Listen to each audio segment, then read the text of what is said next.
성경 말씀 갈라디아서 5장 16절부터 24절입니다.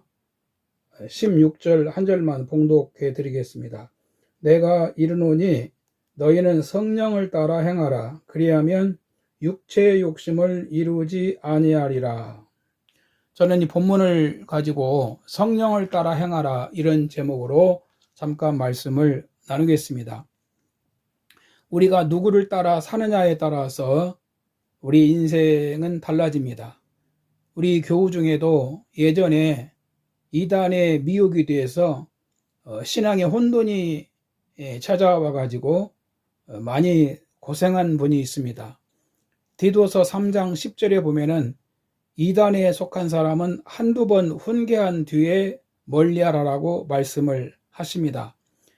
갈라디아 교우들 중에 분별력이 없는 사람들이 있었습니다.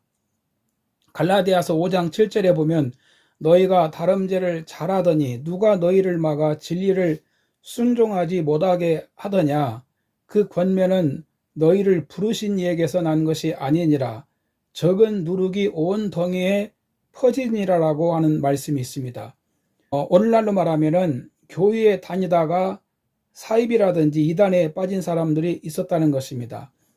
바울 사도는 그들에게 다른 것에 기웃거리지 말고 예수님을 구주로 믿고 살아야 한다고 말씀하고 있습니다. 이것이 성령을 따라 사는 삶이라는 것입니다. 성령을 따라 살아야 하는 이유가 무엇일까요? 오늘 본문을 보면은 첫 번째, 육체의 욕심을 이루지 않는다라고 말씀합니다. 16절에 보면 내가 이르노니 너희는 성령을 따라 행하라. 그리하면 육체의 욕심을 이루지 아니하리라 라고 말씀을 하십니다. 육체의 욕심이 무엇입니까? 육체의 욕심은 이 타락한 본성대로 죄짓고 사는 것을 말합니다.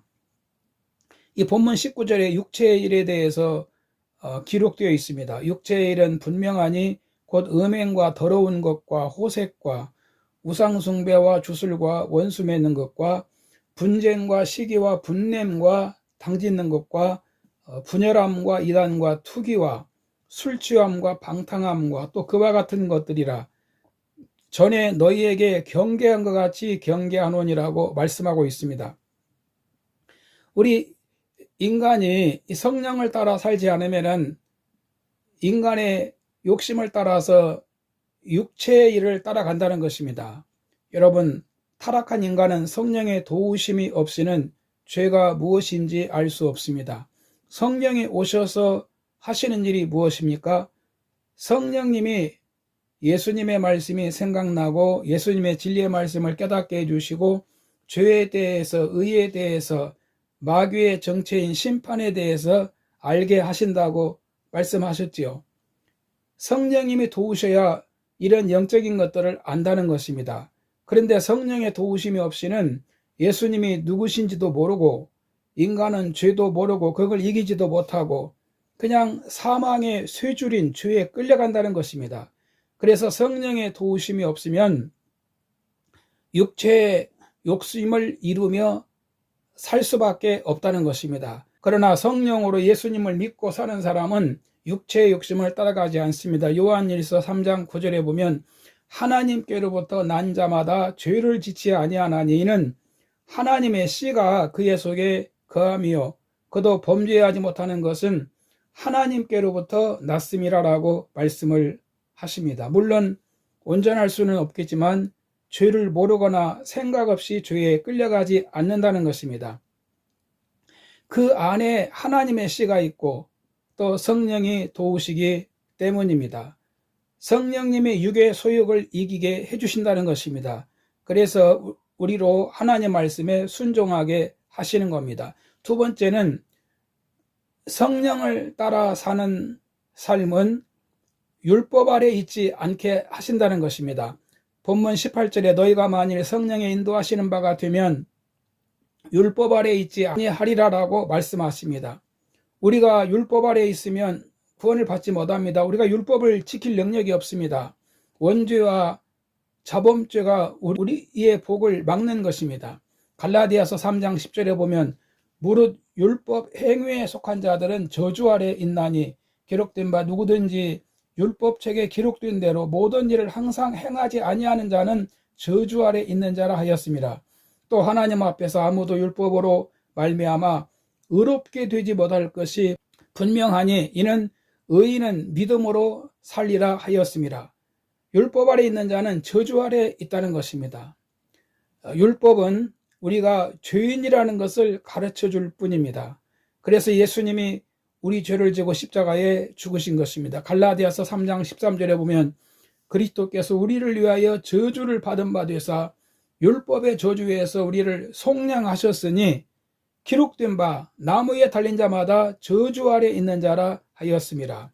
그래서 하나님께서 우리에게 은혜를 베풀어 주신 겁니다. 하나님의 아들 예수를 믿기만 하면 예수님 안에 있는 생명의 성령의 법으로 우리가 의롭게 된다는 것입니다. 이방인도 믿어서 구원을 받는다는 것입니다.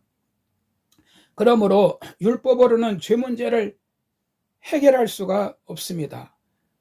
오직 예수 그리스도를 통해서만이 율법의 정죄에서 해방이 되고 예수님을 통해서만이 아브라함의 복을 받을 수 있고 또 성령의 약속을 받게 된다는 것입니다. 세 번째는 하나님 나라를 유업으로 받는다라고 말씀하십니다. 본문 18절에 이런 일을 하는 자들은 하나님의 나라를 유업으로 받지 못할 것이요. 이런 일이 무엇입니까? 앞의 내용을 살펴보면 예수 안 믿고 성령을 따르지 않고 죄짓고 사는 일을 말합니다. 하나님의 은혜, 즉 하나님의 이루신 일을 받아들이지 않고 할례 받아야 구원을 받는다고 생각하는 사람들을 얘기하는 겁니다. 이런 사람들은 하나님의 나라를 유업으로 받을 수가 없다는 것입니다. 반면에 예수님을 구주로 믿고 사는 사람들은 하나님의 나라를 유업으로 받는다는 것입니다. 성령을 쫓아 사는 사람은 이 땅에서도 하나님의 나라를 이루고 삽니다. 갈라디아서 5장 22절에 보면 오직 성령의 열매는 사랑과 희락과 화평과 오래 참음과 자비와 양선과 충성과 온유와 절제니 이 같은 것을 금지할 법이 없느니라라고 말씀하십니다. 그래서 성령의 인도를 받는 사람은 이 땅에서도 하나님 나라로서 행복하게 살 수가 있고 내세에 가서도 구원을 받지 못할 자가 없다는 것입니다. 결론입니다. 성령을 따라 사는 것은 계시를 받아서 살라는 말씀이 아닙니다. 하나님이 주신 은혜를 따라서 예수님을 제대로 나의 구주로 주님으로 믿으며 주 안에서 감사하고 기뻐하고 깨어 기도하면서 하나님의 말씀을 따라 신앙생활을 잘하며 믿음으로 사는 것을 말합니다. 성령을 따르는 자들에게 주님의 크신 은혜가 함께 계시기를 바랍니다. 할렐루야.